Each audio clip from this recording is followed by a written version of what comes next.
once upon a time, this Libra girl seriously dated 3 men, not at the same time, but they was like years apart. And she found out that all of them were Leos. And then she was like, hold up. It got to be something to that, because ain't no way all my serious relationships was Leo. Come on now. How? It's something to it. It's repetitive. Why? It ain't like I knew they signed before we got together, you know? Because I was never the type to ask what's your sign, because I thought, like, y'all be doing the most. Like, that don't mean nothing. Until I started seeing resemblances and patterns and things that are not coincidences. Wow. But, yeah, I love astrology. Also, I love dreams, because as I'm talking, I went right back to where I was in my dream last night in my head. I cannot explain it. It's, you know, the feeling when you're doing something and it reminds you of your dream that you had. And you be like, wow, like, I remember now. And I love that I can control my dreams to a certain extent. Like, you ever just have a good dream and you wake up, it's just like, damn, like I wasn't finished. All you got to do, at least for me, all you got to do is think about what you was dreaming about and go to sleep, and you could pick up where you left off. It's cool, I know. And I have a whole life in my dreams. I feel like it's a different realm. I truly enjoy it. And I feel so bad for people that don't dream. Oh my God. I love magic. And I ain't talking about put voodoo on nobody, because I don't play like that. But I think that shit cool though. How you, like, just think about it. You really mixing up potions and you can make certain shit happen by just some ingredients, or just by your words or your thoughts. Like, what? That is crazy to me. I believe the earth is magical as hell. And even the simplest things are magic. Like, let's say you cut yourself. In about a week, your scab growing. Like, your skin is literally mending itself back together. Can you imagine seeing the healing process in 10 times speed? Like, what? It's just like something that you see on a movie. Somebody got superpowers and they skin just like, y'all, I love a good conspiracy, but then I kind of feel like, man, they be doing too much. They be doing too much. Because everything is not a conspiracy. Everything is not a conspiracy. But I do believe in them. I do believe in them. I also think that it's so cool how our voice is powerful.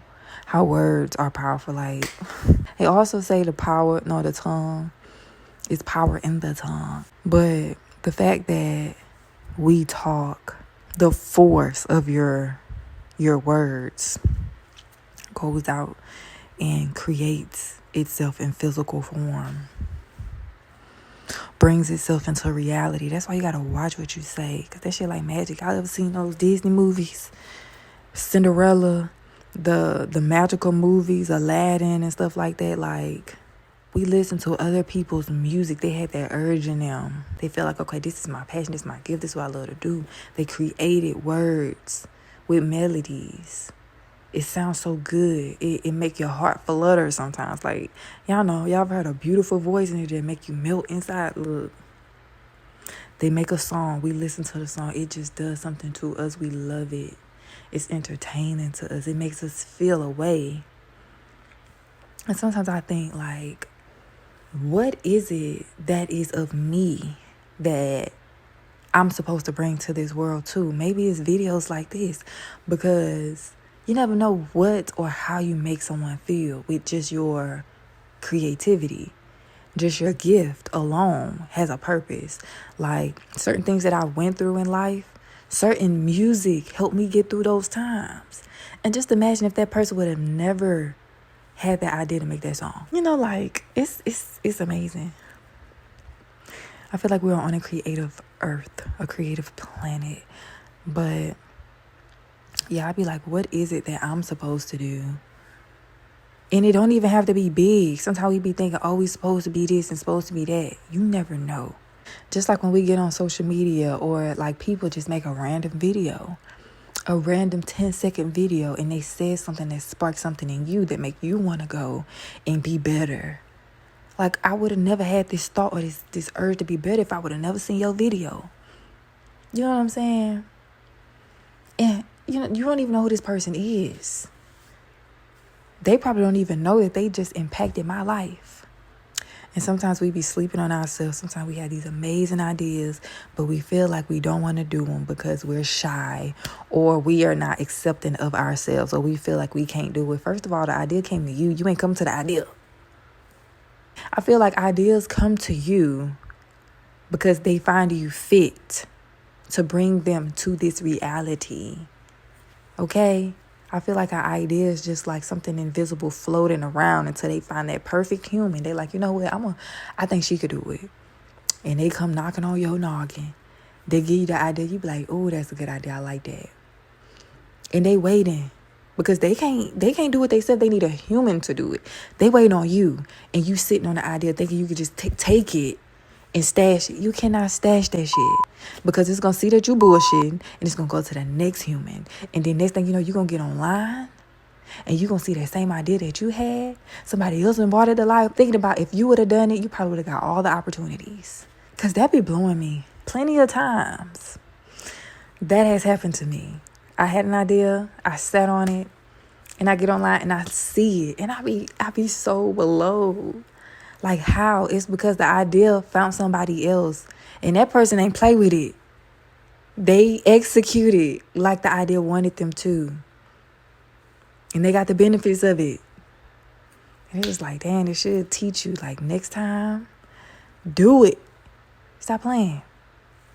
That is why I am right here making this video at 1 o'clock in the morning. Because I just had the urge to do it. And sometimes you got to listen to those urges.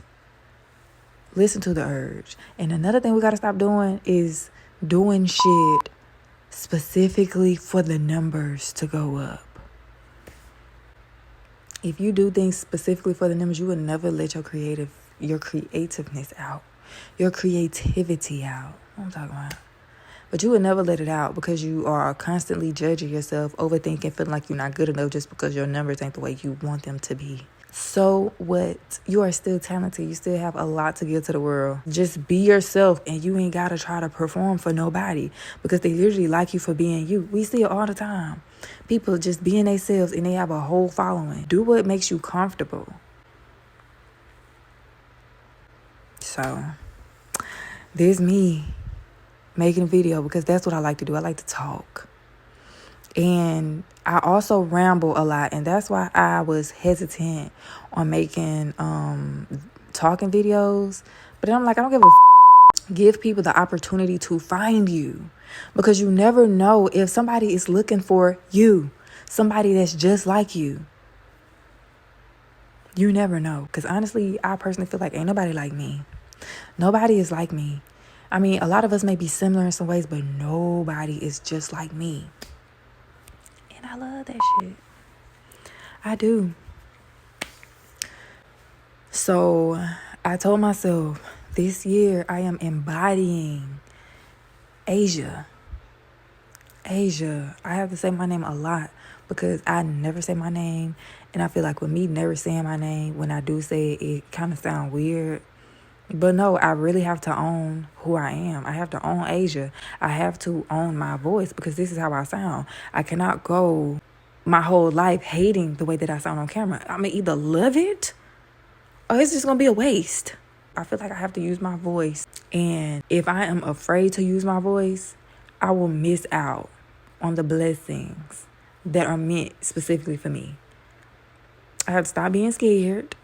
Which is not necessarily scared, like fear, but it's just like being all cringed out. Girl, look, what you trying to say is you don't love yourself, you don't accept yourself?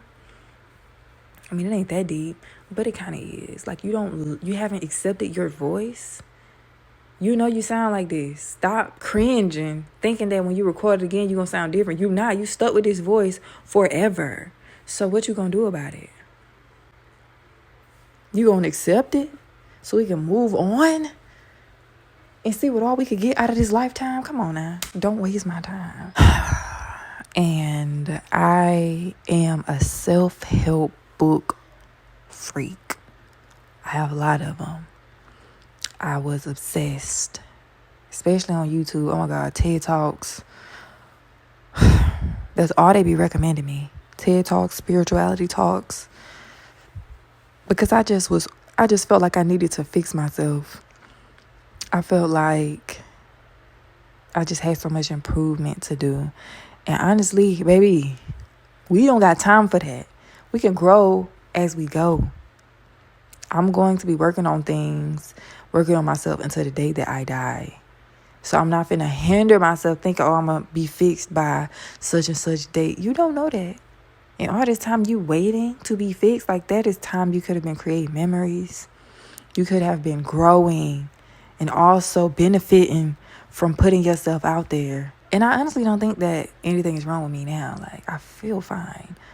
I mean, I'm on earth to make mistakes and to learn. I don't know what's happening in the next week. I can't predict that shit. I can only know what's going on right now in the present moment and what has already happened.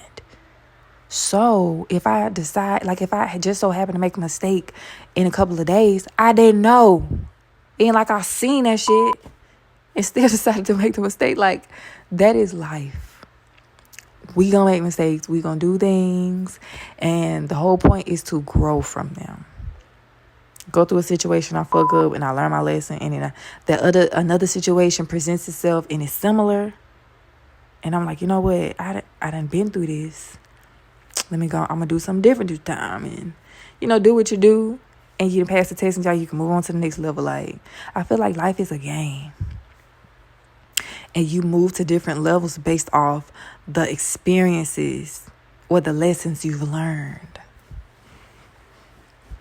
Yeah, don't nobody really be want to listen to this shit. So, I'm on here with it. Okay, I'm on here with it. And y'all just going to have to listen and hear me. I appreciate it if you are. I do skip from subject to subject, though, because I think that I have ADHD, but I don't know. I'm not going to self-diagnose myself, but I can bet you that that's what it is. Y'all like my hair, though? I think it's so cute. The thing is, I had these in for like a month and a half. Not a month and a half, like a month and a week. Almost a month and a half. And I'm like, oh my God, I hope it don't ruin my locks. Because I've never had a protective style in for a month while they was mature. So I don't know. But anyway, they was long. And I decided, okay, I'm getting tired of these. I want my locks back. And I was like, you know what? Last time we did, because this what happened. November the 6th or the 7th, I put these in. And then a week later, I took them out. I just had an impulsive decision. I'm just like, take them out. I was like, fuck.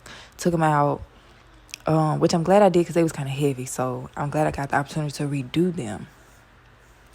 But I took them out, kept them out for like 2 days, if that. Went back to the beauty supply store, bought some more hair. I put them back in.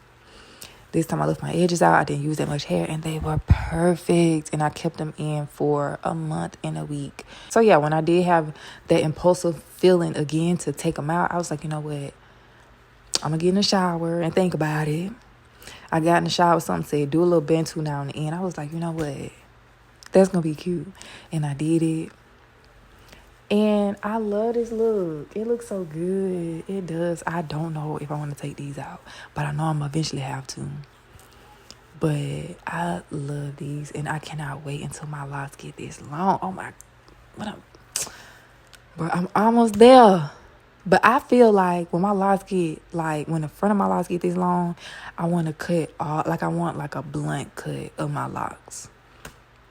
But that's just how I'm feeling right now because I'm feeling this blunt cut. But then I don't have to do the blunt cut because I can always bantu knot the ends to look like it's in a blunt. Okay. But anyway, that's it. I want to say thank you for watching this video. I hope you enjoyed the video. If you like the topics, any of the things that I talked about, make sure you subscribe to the channel because I'm welcoming. You are free to come over here and sit and talk and chat about things that I like to talk about because I don't know nobody in real life that like to talk about this stuff. But anyway, yeah, I want to say thank you for doing that. Also, don't forget to like the video. I would really appreciate it if you like the video. And if you got anything to say in the comments, just leave them in the comments and I will get back to you. Why I ended it like it was a voicemail, but no, for real. For real. So yeah, that's it, and I'll see y'all later.